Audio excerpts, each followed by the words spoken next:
Hello everyone and welcome to part 2 of my walling more efficiently tutorial. In this part I will be showing you tips and tricks and explaining some pros and cons as to why you should be using this method for your walls. So the first one we're going to show you is that this is a much cheaper method. So say I have to map this whole map. This is a big map on the Was of Liberty mod called Llanos. It's with a double L, so I'm assuming it is Spanish, and if you have a double L in Spanish, you read it as a Y. So I'm just assuming, I don't know the pronunciation, sorry if it's not correct.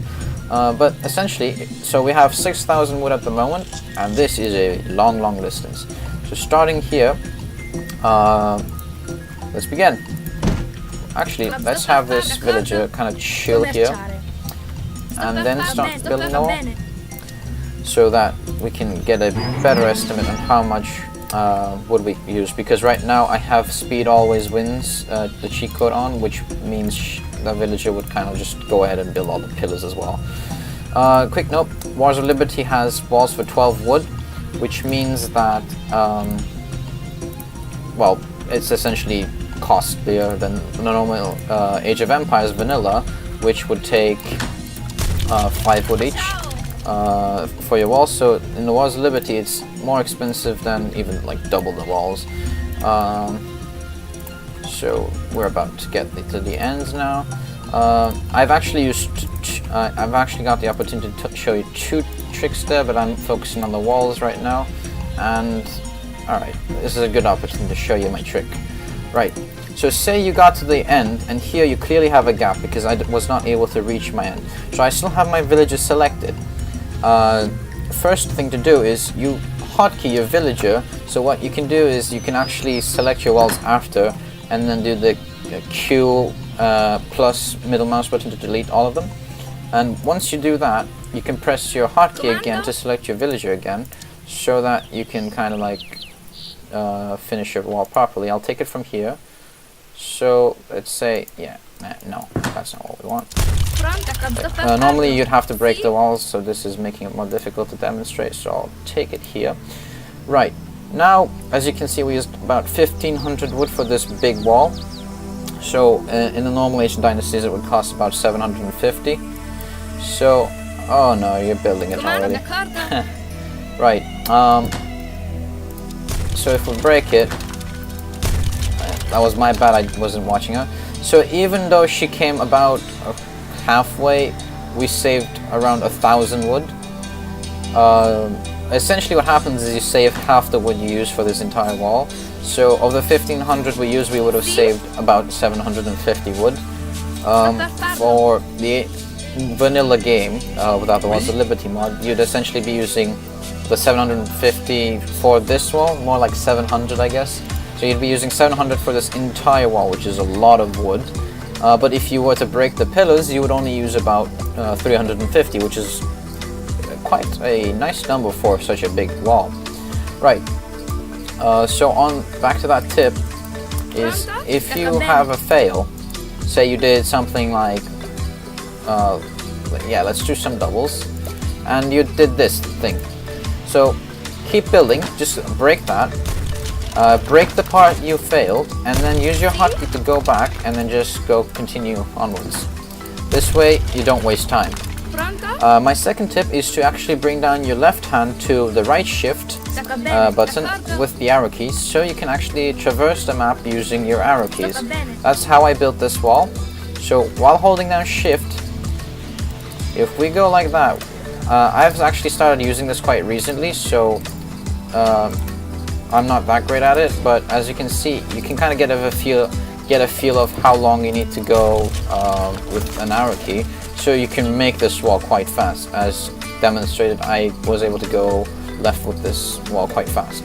Right, so that's the cost efficiency pro, and that was the arrow key and the hotkey tips. So on to more pros on why this walling system is much better.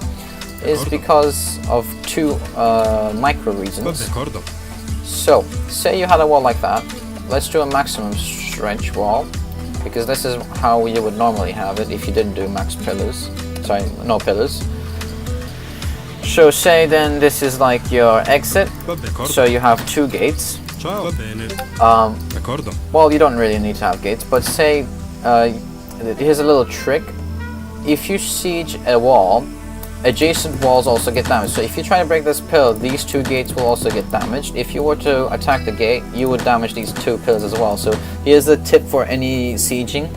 Go for the pillars, as the gate, the 2 long walls next to them will be the ones damaged. So that means when this pillar is broken, you get this huge gap, which your entire enemy army can just waltz in, or your army can just walk into your enemy base. And that's not good for whoever's on the receiving side.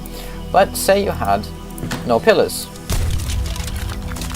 Look at the rubble there quickly, and see these ones aren't actually considered connected. So if this breaks, only that breaks. So let's do that again actually. So if we have a long wall, sorry, that was not a long wall, that was a double pillar. So long wall, max wall, there we go. I hate that you can't gate while they're going still. And so we'll do a longer double wall, sorry, pillarless wall. I keep calling it a double wall because I'm doubling. Right, so manually break these ones, almost to the same mistake. So say this one got sieged, you'd have this huge gap, whereas if this was sieged, this would be your entire gap.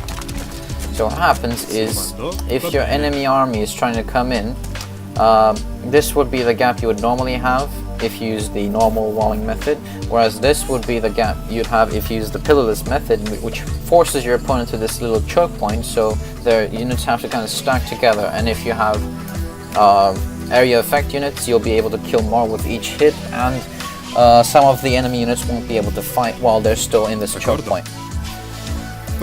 Another tip with the double walls is that I'll have to redo that army. So let's kill all these guys. Right, so longbowmen, archer units. They're very vulnerable to cavalry. Say you had this normal wall with pillars, and you have these gates. See, the thing is, when your units are trying to retreat, escaping cavalry, they kind of have to go around this wall. And they'll also do this awkward little rotation, which ends up actually having like 3 of them kind of rotate back here.